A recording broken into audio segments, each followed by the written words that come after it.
Yeah. You know what it is. It's your man, Superman of the airwaves, the Superman of the podcast, Sean Money, in effect, the Truth Hurts podcast, episode 2, season 2. I started things off talking about like the escapades that was going on within the gambling stuff within the NBA, but we're about to move it on within the NFL and the talk and some World Series talk to end out the baseball season.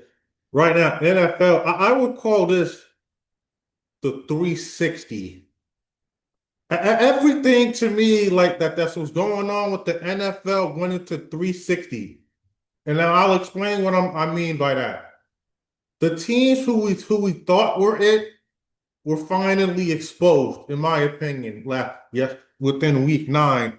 And like I feel that a lot of the teams that we thought were gonna be it aren't really it like that. And like I felt like the necessary teams like the Colts, the Broncos, the Packers, and it's one more team, and the Lions were all exposed yesterday, I feel.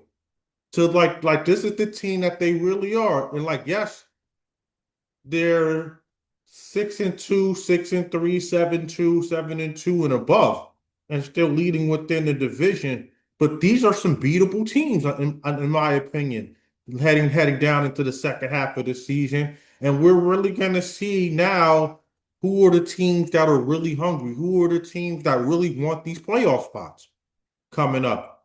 And we're gonna see who the teams that are weakest to fall. I want to start things off by talking about the Washington Commanders. I really feel bad for this team. This is the only team I legitimately have a heartbreak for. After what they got blown out 38-7 by the Seattle Seahawks, and they possibly lost their quarterback, Jaden Daniels, possibly for the rest of the season. I don't know the dialysis of his arm. We'll see that happen. That's going to come up in another day or time. But man, this team went from the NFC Championship last season to 3-5 and just looking really bad on both ends of the football. And like you just really have to put your heart out for the city, for the team. It's just really bad. A surprise team that really might be surprisingly good or better than I thought would be is the Carolina Panthers. They're four and they're at 500. I don't know the exact record. I'm tell you the exact record. They're 5-4. I think they're heading into the bye week this week, but we'll see. We'll check on that in a minute. They're 5-4 and in second place in the NFC South. I don't think they're going to win the division. And I'm not going to gas this team up right now to say that they're going to make the playoffs. But they're a better team than I thought they were. This defense is really solid. They really put in the work against a pretty good Packer team, causing Jordan Love to throw like 2 interceptions. Like this is a really good, and that's another team within the Packers who I thought was the best team in the NFL. Not anymore after yesterday. Like you don't lose to a team like the Carolina Panthers, but I think that says more to what the Carolina Panthers might be about this year than it does the Panthers. I mean, the Packers. So we'll see what happens down the line. I can't conclude on who's the best team in the NFL right now. I really can't. A lot of things that happened yesterday has made me really question on who really is the best team. I mean, you could say it's the Eagles. But they're 6-2, just like the Buccaneers are 6-2, just like how the Seahawks are 6-2, just like how the Rams are 6-2. Within the AFC, you could say it's the Patriots. The Colts and the Broncos are still in the conversation though, even though like the Broncos almost lost to Houston last night, and I'll get into a little bit of that right now. That this Texas defense is really good. They're solid. They I feel that like even though the Houston Texans are 3-5, 3-6, that necessarily doesn't speak for what team they are.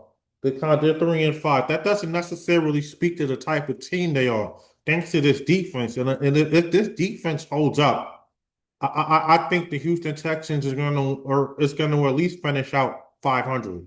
I don't think they're gonna make the playoffs. I could see them finishing out the season at 500, at like 8-8, 8-9, respectfully. Speaking of defensively, the Steelers defense finally showed up. I gotta clap to this shit. Like for real, my nigga. I gotta clap to this shit for real. The Pittsburgh Steelers defense finally showed what they are capable of. There's too many talented names, too many talented guys within this defense for them not to show up. And they finally showed up against the Colts yesterday. And the Colts, Daniel Jones, they saw that like, yo, they're beatable. This is a beatable team that can lose a game or two if you put them up against a very, very tough-nosed defense.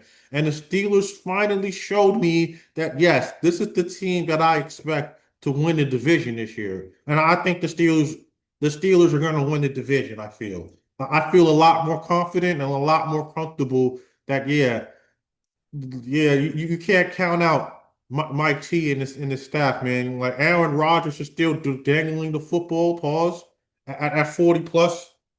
I like the Steelers had to get to the playoffs this year, man. So I'm very, really, really confident within the Steelers.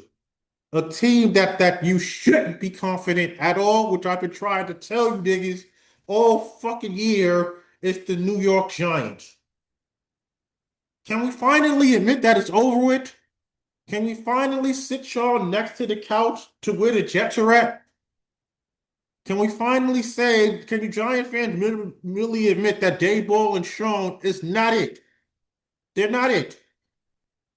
And to have Jackson Dart out there getting like atrociously sacked, like damn near every play, you can't be doing this to this kid. It's bad. You're doing this kid really, really bad. Y'all just lost your best running back in Cam, and like the coaching, it's all on the coach. It's not necessarily the player's fault. If the coach doesn't have a handle on what's going on within this team, then you have to push blame on him and the general manager. Like it's their fault.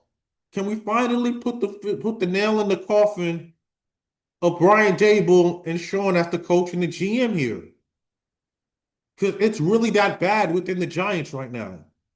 If you think that the Commanders are that, it's way worse within the Giants right now. Right now, they're just as bad as the New York Jets. That's to where the Jets last week finally got their first win.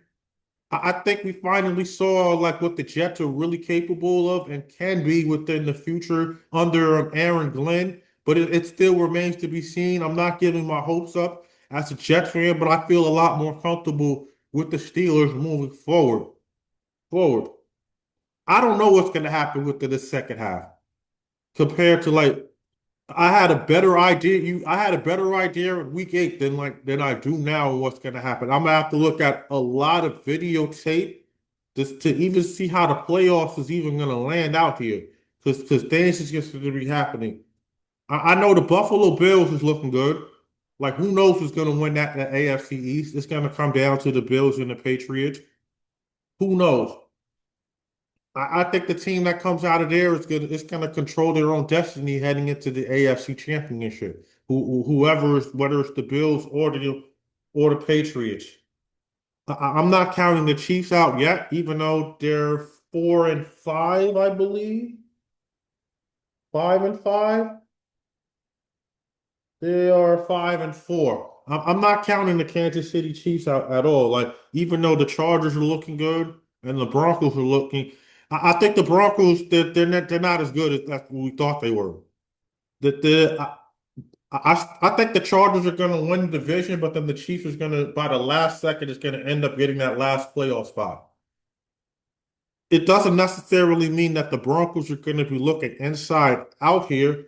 I mean, with the Jets, Titans, Texans, possibly the Jaguars, Browns, all of these teams will have really bad records. So I wouldn't be surprised if the Broncos, Chargers, and the Chiefs all get in the playoffs. It's possible. I really wouldn't be surprised that's how it plays out. But we're in the middle of the NFL season. anything is possible. Possible. Well, I'll get into the Dallas Cowboys at another time, state of the time. Like I recorded this on a Monday. If they fumble this to the Arizona Cardinals, I'm gonna go. I'm gonna have to go in and pause on the Dallas Cowboys. But everything remains to be seen within the NFL of what's going on.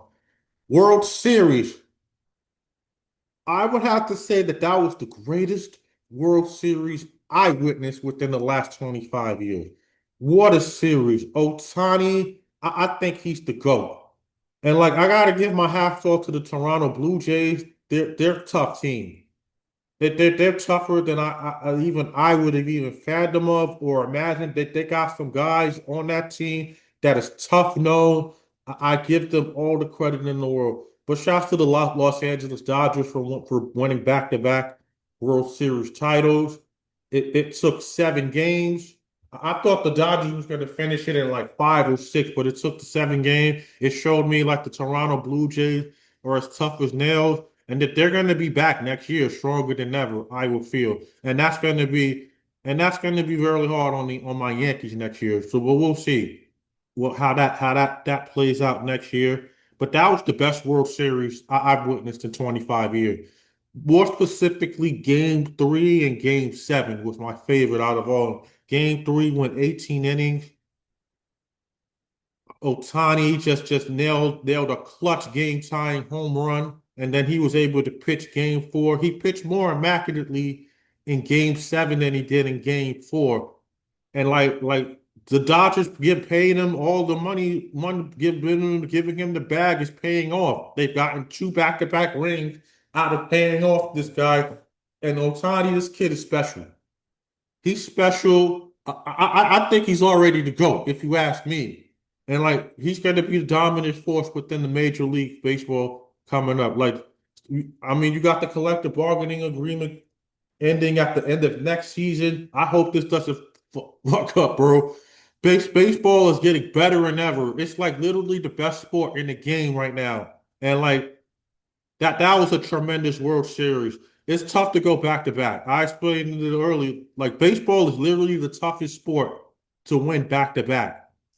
Back and like salute to the Los Angeles Dodgers for getting it done, for ending out a tremendous baseball season. I got to get into this before I wrap up this segment. My heart goes out to Denny Hamlin. He was this close, like literally this close to pulling off the NASCAR championship. And Kyle Lawson pulled it out last, like right at that last caution flag, and then pulled it off and winning the championship. So shout out to Kyle Lawson. But like, damn, my heart goes out for Denny Hamlin, bro. I'm praying that he wins it next year, and I'm gonna put it all. I think he will win it next year. But like, shout out to Denny Hamlin, like the whole Joe Gibbs racing team. Like that was just crazy work. How Denny Hamlin was that close to winning the championship and fell short right in the last 10 laps, man. Crazy. We're gonna get into some NBA talk, some Donald Trump talk, and a little bit of college basketball on the next segment. Don't go nowhere. It's the Truth Hurts Podcast, Season 2. We out here. Yeah.